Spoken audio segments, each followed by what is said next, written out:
Yeah, no, I'm trying to yeah, we have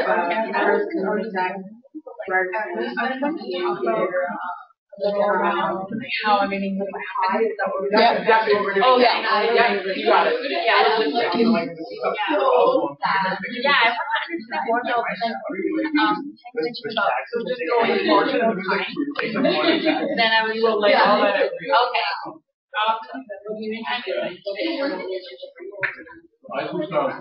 Okay. So we're going to get started again. Folks, don't worry. Grab my phone. That's right. Okay. We'll figure that out. Okay, sure. So one thing I just want to draw everyone's attention to before you leave the room today, we would love, inform us some sort of feedback from all of you that you're up to this process. We understand that some of these ideas we're throwing around might seem a little new or different, but we're experiencing this together. We're learning as much from you as you are from us. And we thought it might be fun to put together a little bit of a team charter. So we have a couple of statements here that we hope that you'll agree with and you'll be willing to put your signature. If each of you could sign each of these 3 copies, then we'll keep this as sort of a reference point of the commitment we're making today, start this journey and start this process together. So just please don't leave the room before signing this. And read it, obviously, and make sure that everything makes sense to you. We've got some, yeah? No, that's okay. It'll come up later in that. Okay. Did you want to do this part or sure. Me or? You go ahead. Yeah. Okay. So this is where we're going to kind of just walk you through the nuts and bolts of what is this thing that we've been talking about all this really great stuff, but what does it actually look like? So first we wanted to do a brief introduction for you on the activities, the 3 activities that we've specially designed for this experience for all of you, and what that's going to look like. I think we've kind of alluded to it a little bit, but you'll have a partner for each of your visits, so you'll be in teams of 2 for each time you execute your activity. You'll facilitate the same activity each time, so you're going to be able to get comfortable with the mechanics and logistics of the activity to allow you to be able to focus on that experience and think about your story and all the messaging and all that great stuff we talked about. So you'll get lots of practice with that activity. We have full activity kits. They have materials in them, detailed instructions. I have them here today. Hopefully someone can help afterwards get them out of my van. So those will be left here for you guys. So you'll be able to get your hands on stuff, touch it, feel it, read through the instructions. There's all kinds of information in there. And then a slight change from what we were planning today, since we kind of ran a little bit long on our time. What we're going to do is give you some time to read through the activity handouts, the instructions, look through the sheets, play with all the materials that are there, and then we will book a meeting with each team for you to tell us how you're going to do that activity with the class, how you think it's going to work. And that'll give us an opportunity for us to give you some feedback on, you might want to tweak this, or it might work well if you tried this, but it'll give a little bit of a chance for some kind of preparation. So a little bit of homework for you guys to kind of get comfortable with that. So briefly, the activities, we have the 3 of them. The first one is Water for the World. Some of you may be familiar with this one if you've been involved with EWB before. This is adapted from the EWB designed Water for the World activity that goes on mostly during National Engineering Month in March, but I think they do it at other times too. So when you boil it all down, basically students are designing a working water filter. The really neat aspect of this activity is that it brings in the elements of different countries. So they get assigned a team, and their team designs a water filter. The instructions that are provided are linked to the literacy rate of those countries. So some instructions are easier to read than others. And they have to buy their materials, and the amount of money they get is linked to the GDP of those countries. So some really neat kind of global elements that are tied in with that one. The underwater adventure. For this one, students program a humanoid robot to successfully navigate an obstacle course. So this one's kind of like programming. They have to, a person will act as a robot and they have to navigate a person through that obstacle course. We can do some really fun messaging we have around this one with kind of the story around it, like why do we have this robot going through this obstacle course? So we go through all that in detail in the activity instruction sheet. So you'll see what we've got planned for that. Underwater mission. Yes, it's a mission. And then the last one is around food technology. We really love to play on the word technology whenever we can with kids, because what we see is that they immediately tend to associate technology with their phone or whatever, their Xbox or whatever. Something Best Buy. Yeah. So we really, so we're excited to be able to use the word technology in a way that just helps them reframe it a little bit. So in this one, they're ultimately learning about 3 different types of flour milling technology. There's a mortar and pestle, then that progresses onto a pepper grinder, which progresses onto a coffee grinder, so electric coffee grinder. So progressively gets a little bit easier. Maybe there's certain challenges associated with those technologies as well. So some really neat stories that we can incorporate into that activity. That one does actually have some other stuff built into it. There's actually 5 stations that the teams, I'm hesitating to call them teams, but the groups will rotate through.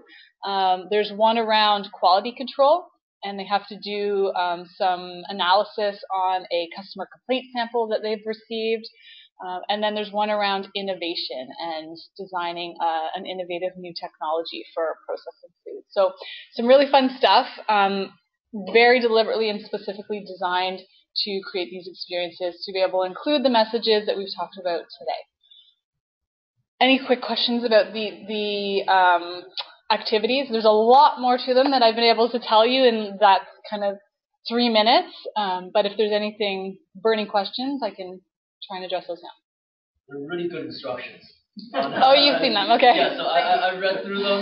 So yeah, it might seem a little overwhelming, but like it's very clear step-by-step tells me. Mm-hmm. There's troubleshooting tips in there. You know, what do you do if a team finishes early? What do you set up ahead of time? Yeah. Yeah. And afterwards, questions. What questions you can ask? What are the engineering connections? We've tried to make it very comprehensive. And you will probably only need those detailed instructions once, because you're going to figure out certain things as you do it. You're going to learn and iterate with your outreach partner and say, hey, let's do it this way next time. And we fully encourage that, especially given everything we spoke about this morning with telling your story and really weaving in some of those messaging elements. We would love it if you want to take these workshops and make them as well. And sometimes the kids will give you the ideas. Like, you'll see what they're doing. They're like, oh, it'd be better if we did this. You're like, oh, yeah, it probably would. Okay, let's do that. Okay, so on the day of, if you're wondering kind of how the logistics work, so right now we're we're almost at the finish line of getting the names of the schools finalized for you guys. Took a little bit longer than we were hoping for, but we're targeting for dates the first week of March, April, and May to be the classroom visit dates. And those will be at 3 of the 5 schools that we have identified here. So we had specific design criteria into why we selected these schools. And location was one, so they're hopefully relatively close. And then offering this opportunity to students that might not necessarily get an opportunity like this in their regular kind of rotation of things was another thing. So like I said, we're close to figuring out what those will be. So once we know the schools, we'll be able to give you the details on time and place. So we will just be in touch with you with that information. And you will have lots of notice. That's something Tanya and Kevin made sure to let us know, that we do need to give you a few weeks of anticipation. Hence, we're saying at this point we think March will be the first visit. So you don't need to worry that we're going to pop up and say, you're going tomorrow. Yeah. That won't happen. You'll have lots of notice and time to put it in your calendar and work for other things. Yeah. Each school session in the classroom is probably about 2 hours. Yeah. Around there. We have to block these 2 hours, right? To include travel time. And you'll know where it is, so you could do the Google Maps thing and figure out how much travel time. Yeah. Good point. Okay, so now we've told you where you're going to go. What do you do when you get there? So we recommend trying to arrive a little bit early to give you time to kind of mentally prepare, figure out where to park, get your supplies in. You got to check into the office at the schools. You got to probably get a badge. You guys, I'm sure you sat here with the tight security you've got going. And start setting up. So again, the setup instructions are in the activity kits, so we don't need to tell you what that means. It's already written out for you. We do also have some food for the kids, so you can start handing out the snacks and get started on your presentation. And have fun! Exclamation mark. How do we know what kind of impact we're having? So I think we mentioned it once or twice, but we are going to be using surveys to collect some data points on the experience that we're creating here and the impact that is having. So the surveys have been specifically and specially designed to measure the effects of this experience for the students, the teachers, and yourselves. Okay, and the way the kind of the logistics of the surveys works, we want to have, since we have this kind of great opportunity that we have a controlled environment of knowing what classes we have and when we're going to be going in, we get to do a pre-survey and a post-survey. So the first survey with the students and teachers will be done prior to or beginning of the first classroom visit. And then the post student and teacher surveys will be done at the end of the last classroom visit. Okay? I have a survey to give all of you today because this is your pre-volunteer survey, and then we will do a survey with all of you at the end of the classroom visits as well. However, in addition to that, we also will be scheduling a check-in call with all the teams together after the event has happened. We're anticipating to do it about a week after the event has happened, and that's to give us the opportunity to do a bit of a debrief, have some reflection, talked about what went well, maybe what we want to try doing differently next time. So this is a real key ingredient for us in being able to optimize this experience for you. So we just want to stress the importance of that. Again, we know that everybody's busy, so kind of know that when your school visit happens a week later, we will be scheduling a short phone call. But we expect that to be like about a half an hour long for the phone calls, okay? Another reason, so this is a really important component because each team is going to go to each different school, right? So you're not going back to the same school. You're not going back to the same class. So what becomes important is you do a knowledge transfer, right? So what's our intent?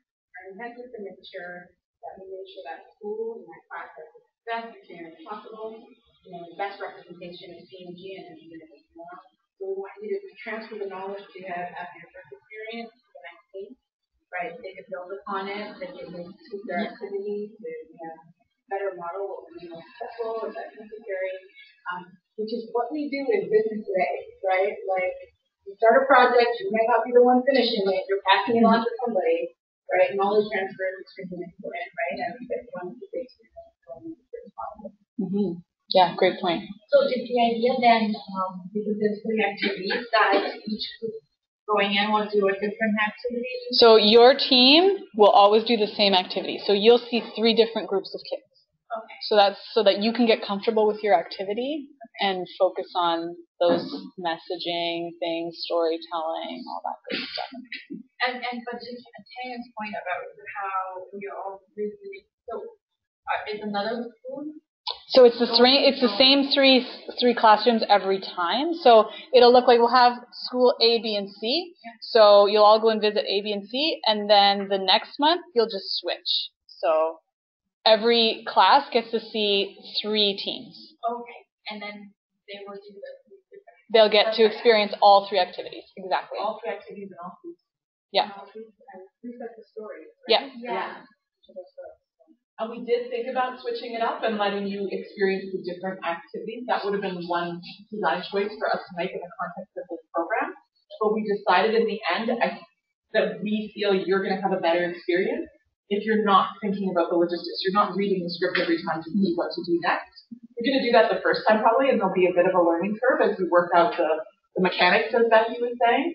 But then once you've got that, you're going to be able to think into storytelling and being present as a role model and even innovating and changing up the workshop a little bit. Yeah.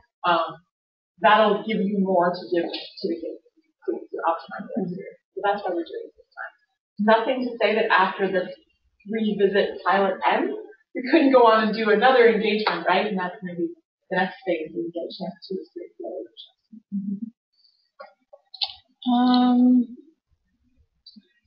That's all we have. One other thing I will mention, in the kits, there are 2 T-shirts. So we wanted to have some, again, trying to have that continuity from team to team, because it is different people going in, but it's all the same. Coming from Procter & Gamble and the same experience. We have T-shirts for you so that the kids at least might, recognize the T-shirts, although they're the same T-shirts. So there are 2 T-shirts in each of the kits. We have borrowed the T-shirts from last year's National Engineering Month campaign, so because we had some extras left over, so that's what you're going to get. So it does say NEM 2017 on the back, but but they are pretty nice. So just a note that they're in there. And I brought extras because I didn't know if you were going in, so I wanted to make sure you got one, Tanya. And I don't know if you're going in, Kevin. I want to make sure you guys got some T-shirts. So those are in your kits as well. Do you guys have some questions for us? Go back to the 3 activities. Okay. We do want to do something on this. Yes. We also I'm gonna practice my classroom technique. All right. Not saying which it is. Put up your hand if you already know what activity you want. 1. Okay. That's good. All right. Okay.